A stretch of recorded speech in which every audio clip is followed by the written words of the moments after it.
Welcome, everybody. This is our third call, and we're excited to jump into some more learning today. The last 2 weeks have been different. It's been interesting. The first week was a little more coaching, and last week was more teaching. And I'm interested to see how things have gone for you the last several days and what insights you've found, and if you've followed the journey framework at all from last week. We talked about that. My new book is live on Amazon. So we talked about that last week, and it's up and ready. The paperback is ready, but the Kindle will be up in maybe a day or so. It takes a few hours for them to approve it and all that good stuff. But yeah, just search The Alchemy of Becoming and Tiffany Garvin. You have to put both, it seems, otherwise I'm too invisible. Tiffany, I just put your name in both Life Above the Line and the new muscle testing book came up. Oh, it did? Yeah. Okay, so it just says when you search in books, it doesn't come up and give results. But if you put your name in, it comes up just fine. Oh, all right. Well, there you go. All right. Thanks, Sarah. All right. My intention for the call today is to help you manage stress better, be able to experience peace and calm no matter what your environment or circumstances are, and feel stronger and be able to move forward more confidently. Does anybody want to share first some of their experiences from last week? Did you write down any notes from the call that resonated throughout the week, or an experience that you had that helped clarify some of the things that have been challenging you?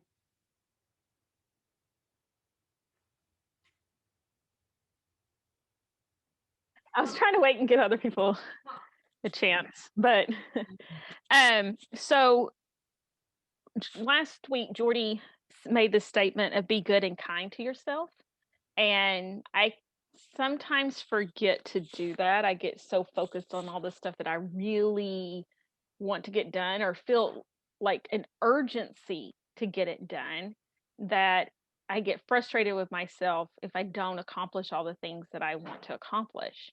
And so I have come across that in my notes. I'll, skim through notes and stuff and see what I need to work on and things. And I've come across that a few times this week, just have, in my notes to be kind to yourself. And I was like, oh yeah, okay. I have actually done quite a bit today, just because it wasn't necessarily what I had planned on doing. Sometimes the Lord sent me in different directions, but then I would be like, yeah, but I didn't get this done. And it's like, yeah, but you did do stuff. You were accomplishing things. So that was probably one of the biggest ones for me this week, was the reminder to be kind to myself. I love it. Thank you. Hey, Christy, did you have any insights this week? Well, I've been trying to figure some stuff out and been reading my scriptures and searching for answers, but nothing has been super clear yet. But I've had other insights that have popped up that aren't necessarily related to what I was searching for. So, like, one of the major insights, it's been a rough week or two because all my kids got a head cold, and then I got a head cold, and we were all just kind of ornery, and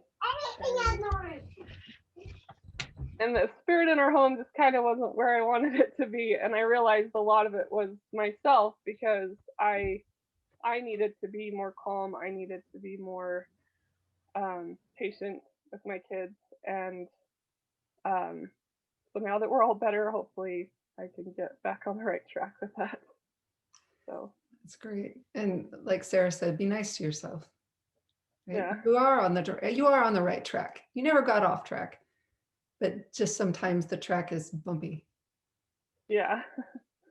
Thanks, Christy. Hey, Lisa, glad to see you on. Did you have any insights from last week you'd like to share? Well, I did notice that it's gray and stormy again on Wednesday. And I've had a lot of breakthroughs actually. I've been attending another class and coming up on some things.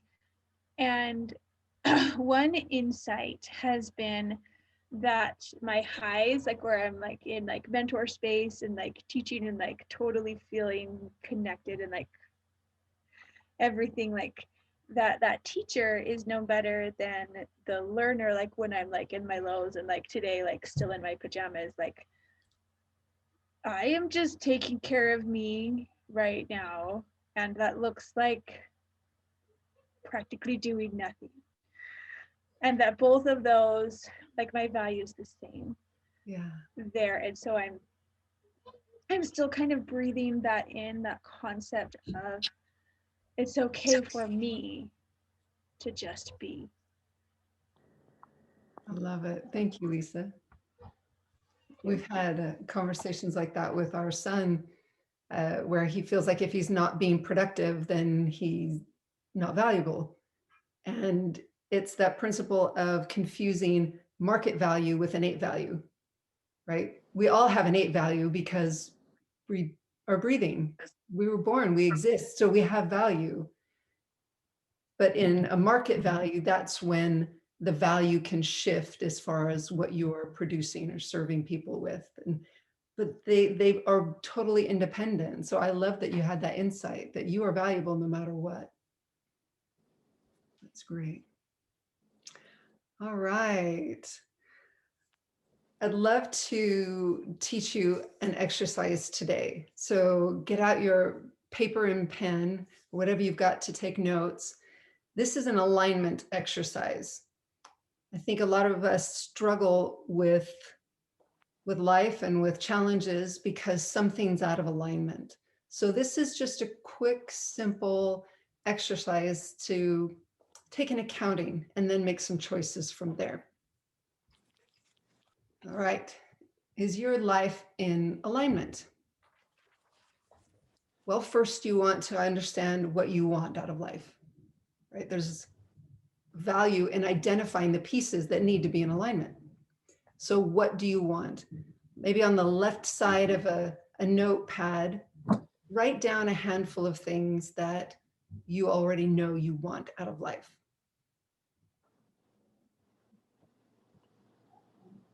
I'll give you a minute and then I'll start giving some suggestions.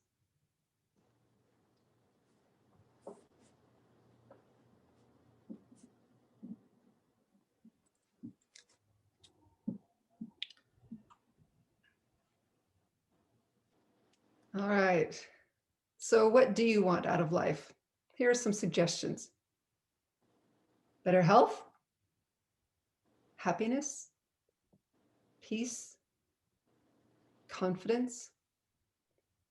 What about professional success, financial stability, self-discipline, or more energy? These are some of the ones that I've thought about as I've been mentoring people and learning some of the common struggles and common desires. So if this is what you want out of life, then what are you focusing on so that you can work toward these things? Well, are you focusing on exercising and positive thoughts, feeling good, and moving forward? What are some of the things that you're focusing on? Write those down maybe on a right side of the page.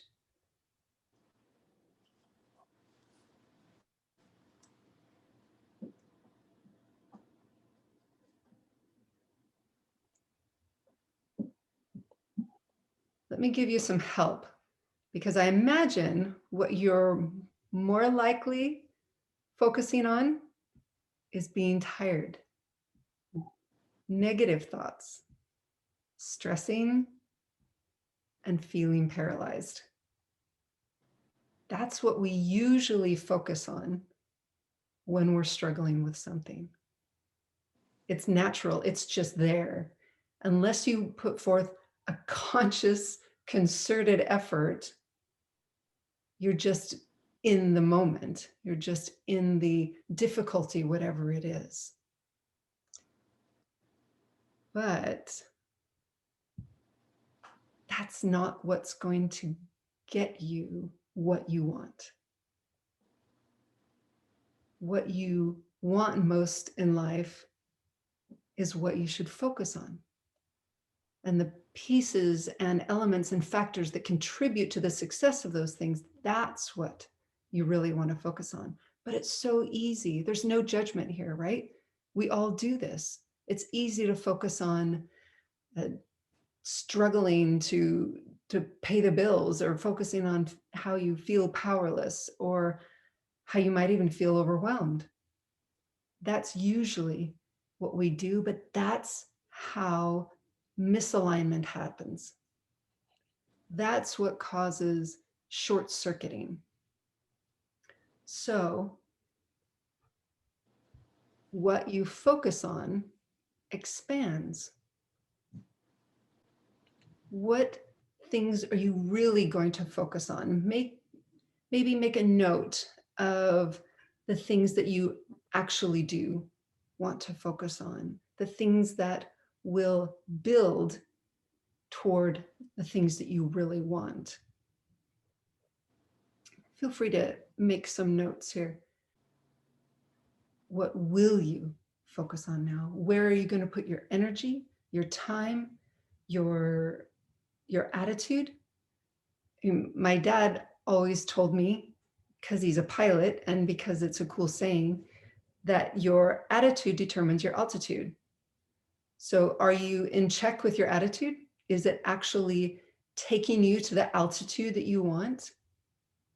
Right? Is it lifting you up, or is it bringing you down? Always being conscious of where your focus is the key to being able to change where you are so that you can get where you actually want to go. So what else is in alignment? What other factors contribute to whether you're in alignment or not? What about your environment? Is there chaos around you? Is there kids' toys all over the floor? Again, no judgment. This is just the way it is sometimes. But how do you feel about that? How are you responding to that? Does it affect you internally and shift you out of alignment with where you want to go and who you want to be? What about the people in your life? Are they supportive of you? Are they encouraging? Do they hold a safe space for you? Are they okay if you're happy and okay if you're grumpy? They're still going to love you, right? Is it safe? Is your variety of relationships, are they contributing? Are they helpful? Are they good? All right, what about your behaviors? Are you reactive to the world, or are you kind? Are you thoughtful? Do you think about ways to help people around you? Are you being true to yourself? Think about those different kinds of things that may be throwing you out of alignment. It could be eating a snack really late at night when you want to watch your weight, right? Things like that. Activities. Are you engaged in positive activities, whether it's building up your business, or if it's interacting with support groups or friendship groups or family activities that build you up? What are the qualities in these activities? Are they uplifting, or are they pulling you out of alignment? What about your entertainment? TVs, movies, video games, apps. What are you entertaining yourself with? Is it uplifting or is it stressful? Because there's a lot of entertainment out there and not all of it's good. In fact, a lot of it's not good. So be conscious when you choose how you spend the time for entertainment. What about your spare time?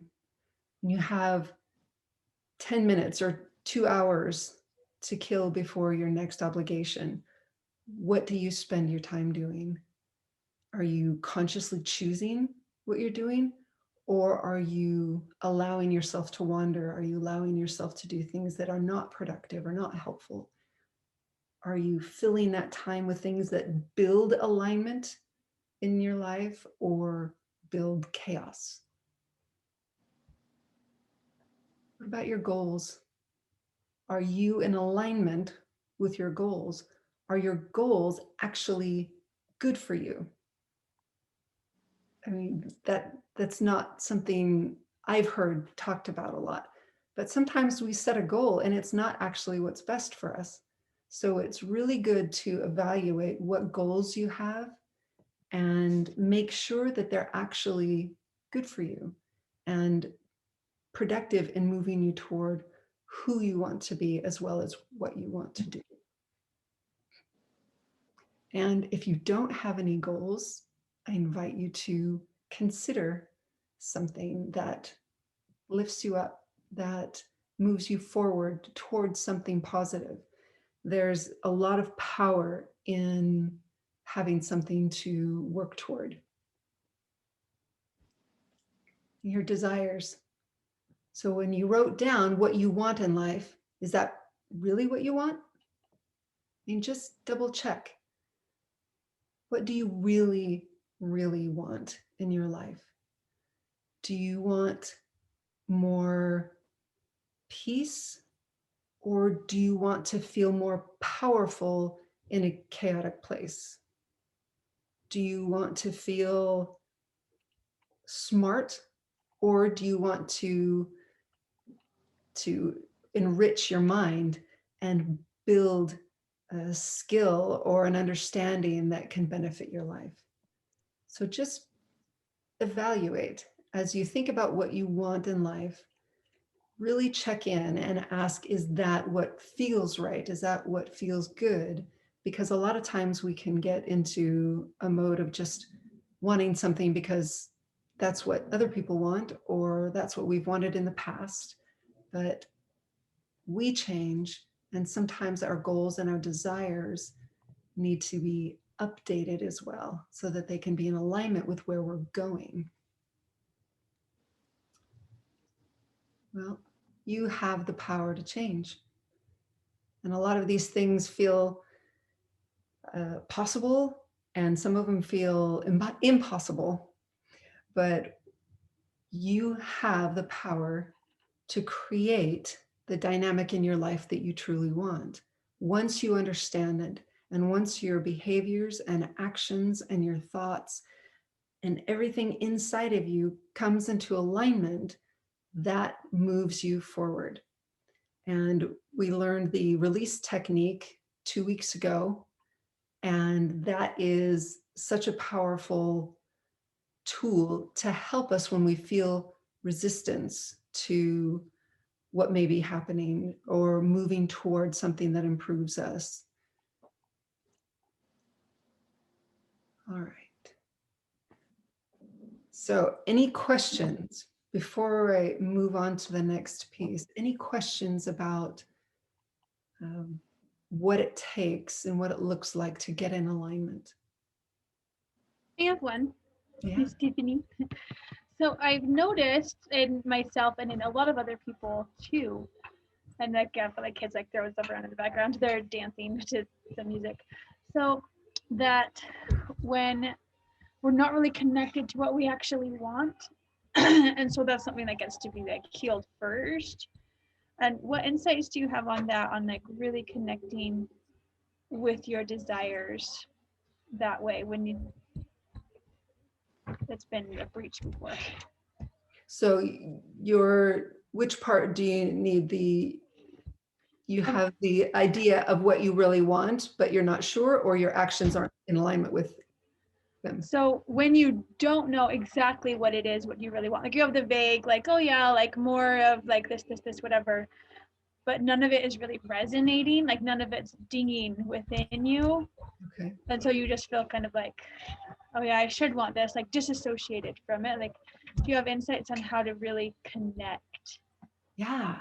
And When that way? you're struggling to understand what you really want, or this conversation comes up a lot when I help people identify their purpose or their current purpose, right? You know, we can have a lot of important things throughout our lives, but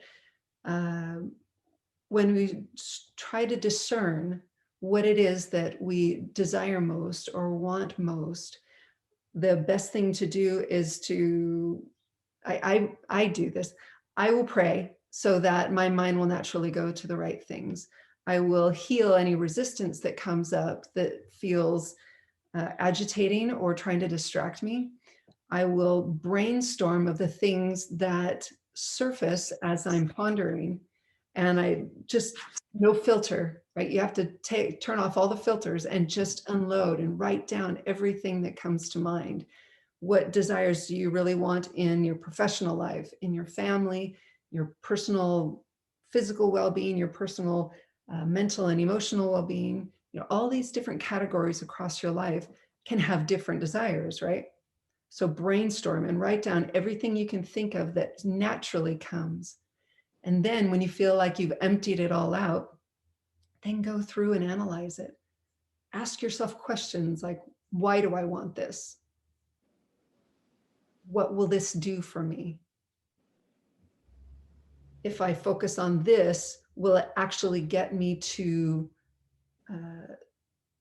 the bigger goals, or will it detract from another goal? Right. So being able to understand and ask yourself these questions, walking through a self-mentoring process, right? and asking yourself the questions that you would ask somebody else, because I know you do this, Lisa. You know, write it down. You've got to get it down on paper. You've got to own it. You've got to see it.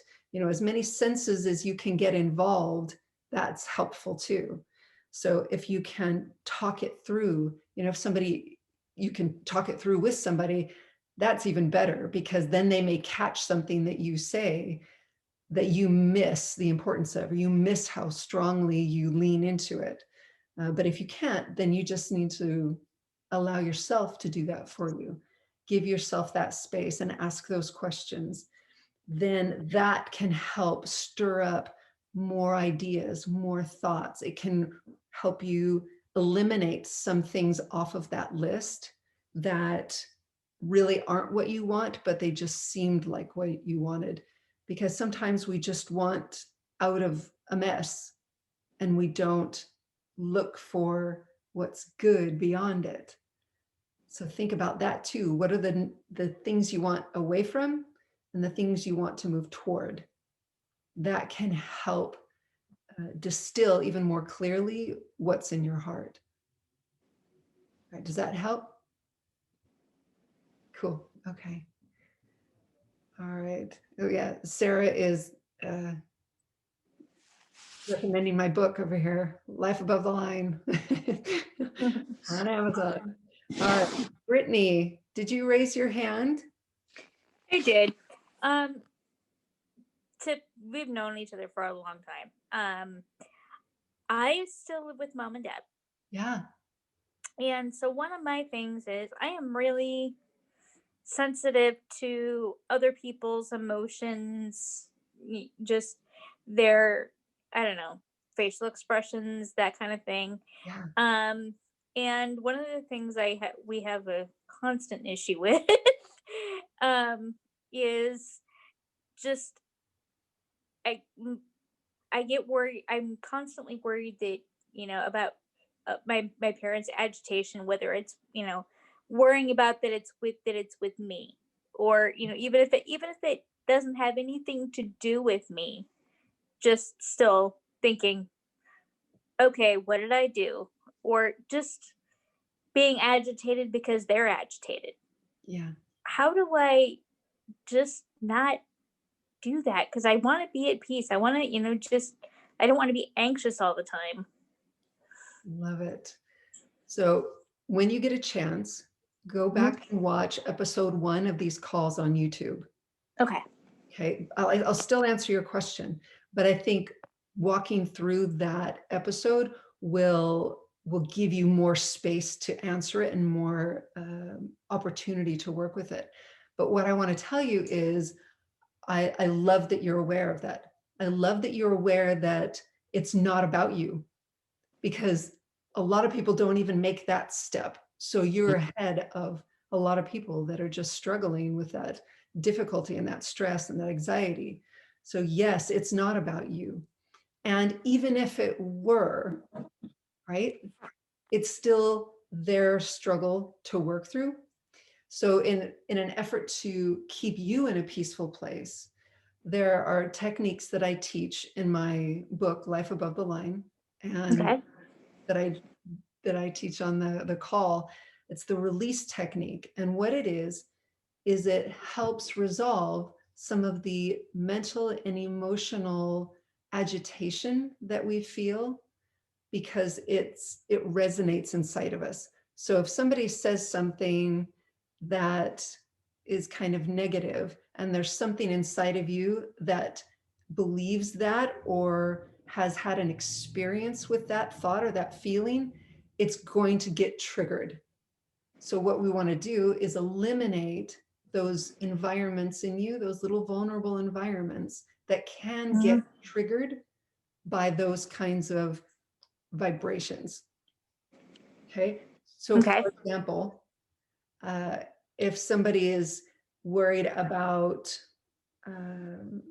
COVID and stressing about COVID and stressing about getting sick or whatever, there might be something in there that could resonate with you, right? You've had these health struggles all your life, and that could directly come into you and have you get triggered. And what you want to do is, yes, you recognize that it's a reality. It's not that we're ignoring a reality and say, no, it's not going to happen to me. But what you want to do is not let it trigger you. Let it be a mental awareness without the emotional trigger. So you can focus on that thought, kind of put it in a little bubble, and maybe even pull it away from you if it feels kind of tender. And think, release and breathe. Just Can I add to that, Tiff? breathe. Yeah. Before my mom passed away and she was dealing with my dad and his Parkinson's and Alzheimer's, she would get so stressed and upset about how difficult it was to deal with him. Right. And she started using the release technique, and it really did help her a lot. It helped her feel more calm and peaceful. Even the thinking those thoughts and the deep breathing that went with it helped her a lot to deal with him. Thank you. I love that. So does that sound like something you could do, Brittany? Yeah, it does. It does. So just write down each of the things that you recognize. As I imagine, it's not just one thing that your parents can get kind of stressed about and you feel it, right? Right. So, right. I mean, we're all. So write those things down. As you identify them, write them down in a little notebook. And then when you have time, come back to them and just look at each one and release and breathe and have that intensity come down. It's really that simple. Okay. Okay, great. Thanks. All right. Any other thoughts about alignment or anything before we move to the next step here? Okay. All right. So as we started talking about this, what stands in the way of getting our lives into alignment? Sometimes it's just an awareness. Sometimes it's making choices. A lot of times, probably every time, it's opposition. And opposition can come from a lot of places. It can come from internally. It can come from people around us. It can come from the adversary. Opposition can come from a lot of sources. So reframing opposition from an obstacle to push through or struggle with, opposition is opportunity.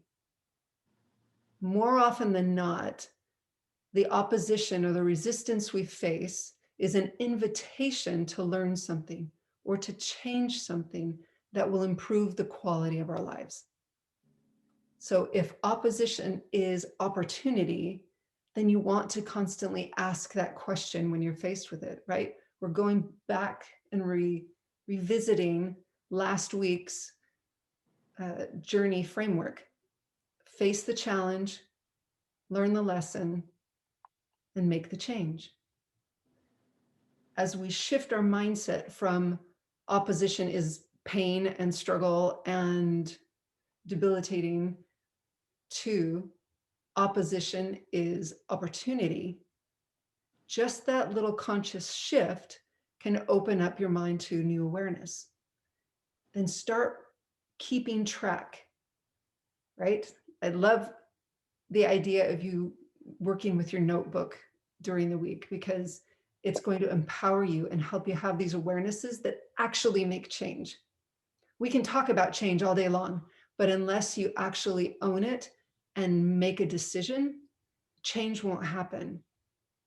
So in your notebooks and writing these things down, write down a space or keep a space and revisit each time you feel some kind of opposition, whether it's a frustration that your child did something that bugged you, or it's an internal resistance that you feel when you want to do something that's good for you.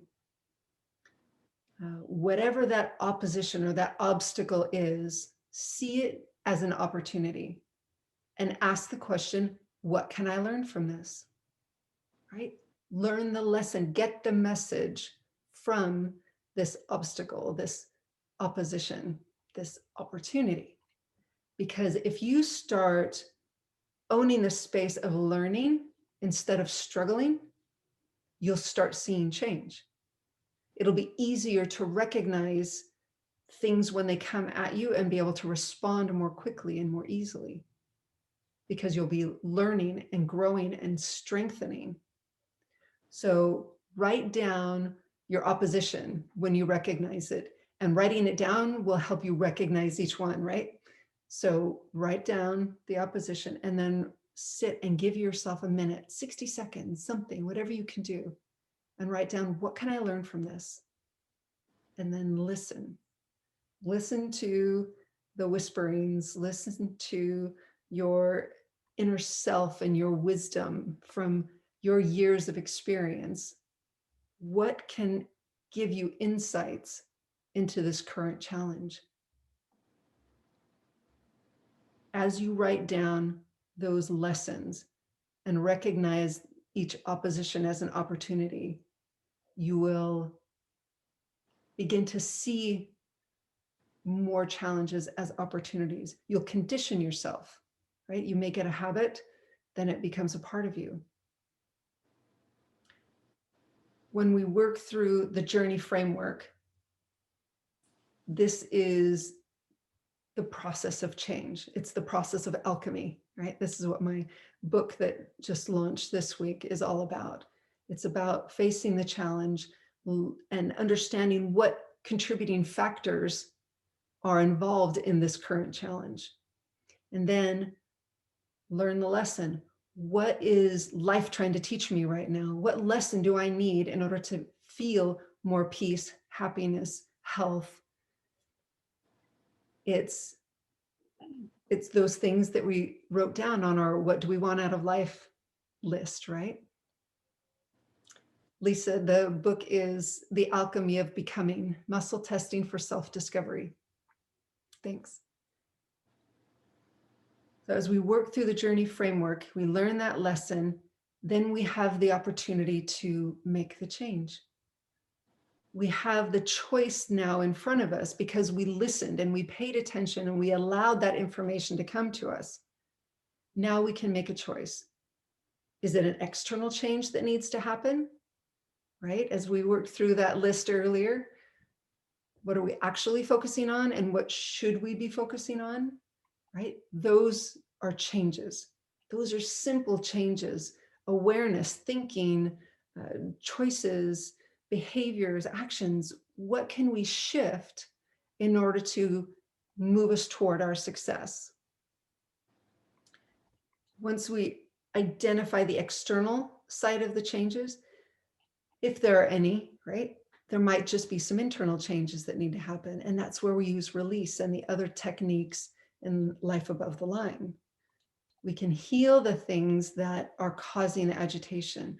We can heal the resistance that we feel in moving forward.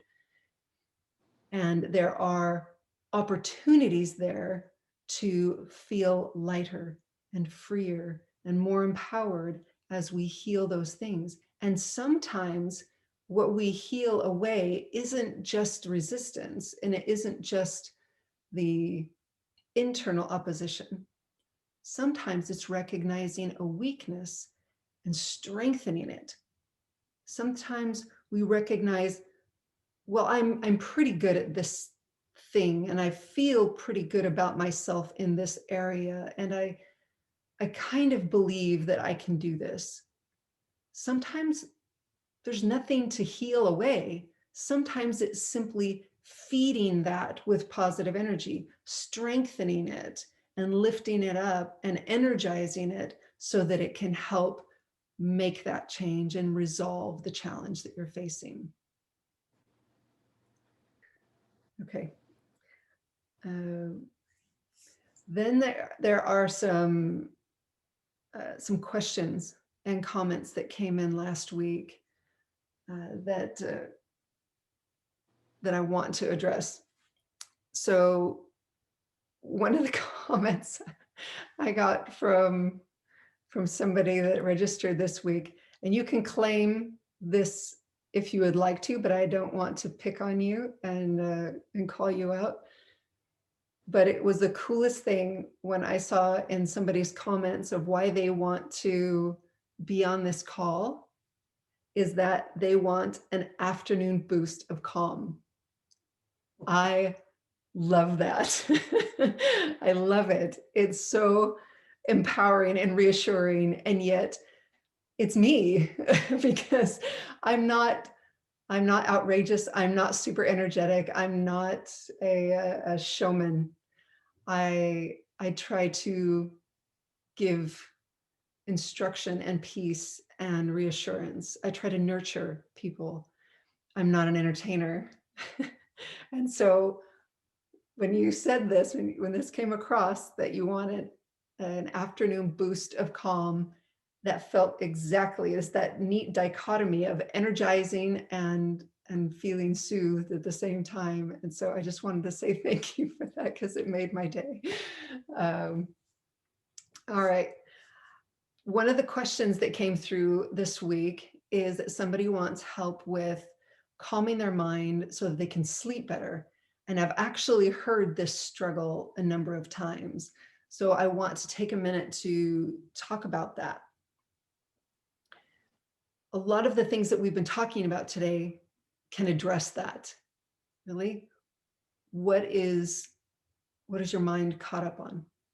What are you thinking about that you're ruminating on and constantly mulling over that is keeping you agitated or keeping you from falling asleep? Write those things down. Write down the things that are agitating you so that you can address them. Brittany, go ahead. Do you have a question? I will own it. You'll own it. I will own it. It's not necessarily that it's agitating. It's just I have ADHD. And Okay. so my mind just does not like to shut off. Okay. But it also doesn't like silence either. When I try to sleep in silence, I hear all of the thumps and bumps and creaks and everything else in the house. Yeah. That then spooks me. So I'm trying to just find something to just some white noise. I don't know. Okay. Have you just tried it? Have you tried white noise? I have, but I've only been able to find like little, like 30-minute snippets of it, and then I wake up. What about a fan? A fan? Okay. Okay. I just was just seeing if maybe you had any suggestions, but yeah. I do, but that's not my only suggestion. Okay. But a fan is really good for white noise because Okay. it just plugs in, you turn it on and it goes. So that's great. On YouTube, there are some sounds for sleeping that are like 8 hours long. Yeah, on Okay. YouTube, right? Yeah. Yeah. Yeah. Okay. That's good. So that's one piece, that Okay. external piece that can easily startle you and wake you back up. But then there's the ADHD. There's the internal dialogue that won't be quiet, right? Mm-hmm. Have you ever considered that there's something inside of you trying to get your attention? Okay. No, I hadn't, but I will work on that. Okay. You'll get out your notebook and your pen. Yes. And take notes and give yourself space to answer that question. Okay. Yes. Good. So that's step 2. If you just type in night sounds on the search in YouTube, it'll come up with all kinds of things for you. Okay. Oh, and somebody says electro sound machine. And Okay. and they also recommend my meditations. They're also on YouTube. Okay. But they're only 12 minutes long, so that would be kind of a precursor. That would be great. Okay. So Thank next, you. you're welcome. Next is, and when you listen and get those messages and you hear what's trying to come through, then you can address it, right? Just like when you recognize what you're struggling with, feeling coming from your parents. You want to look at that and think about that.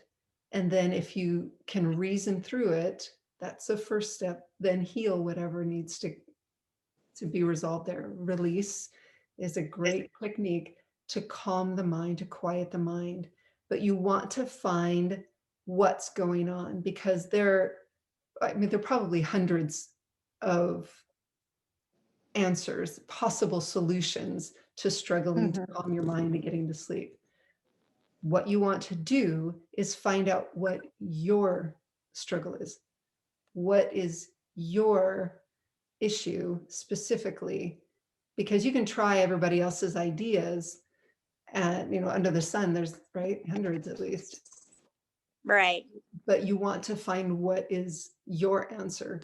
So you can try things, like in the meantime, try the fan, sit and think this afternoon, right? Give yourself some space to write down what it is that's keeping me awake. What are those thoughts? Okay, ADHD is a thing. I won't discount that. But consider that ADHD is just a name given to somebody whose mind is trying desperately to talk to them, their conscious awareness. Okay. Just a thought. Okay, thanks, Brittany. Thanks. All right. Okay. Any other questions about today's topic or anything you experienced this last week?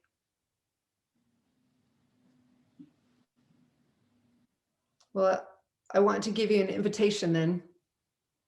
Get your notebooks out, keep them with you all week. Pay attention to the thoughts that come. Write them down if they're negative and listen to them and answer them. Release them if you need to, act on them if you need to. Learn the lesson underneath those thoughts.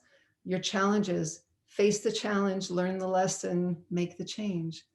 This is a framework that can be applied just about anywhere.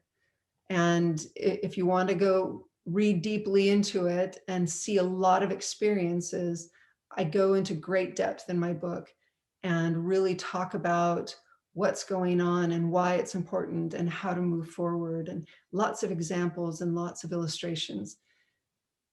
Plus I teach muscle testing. It's part of the name of the book, but it's almost an afterthought. It's a facilitator for the framework, really. But thank you everybody for being on today, and please invite somebody to join our call next week so that we can help more people. This is a simple, relatively short, easy way to get some good value and get some specific help while the group is still small. I can give you one-on-one attention and help you with specific things, and I'm happy to do so. Thank you for being here, and we'll see you next week. Bye, everybody. Bye. Great week. Thanks, Tiff. Yep, that was really good. Thank you.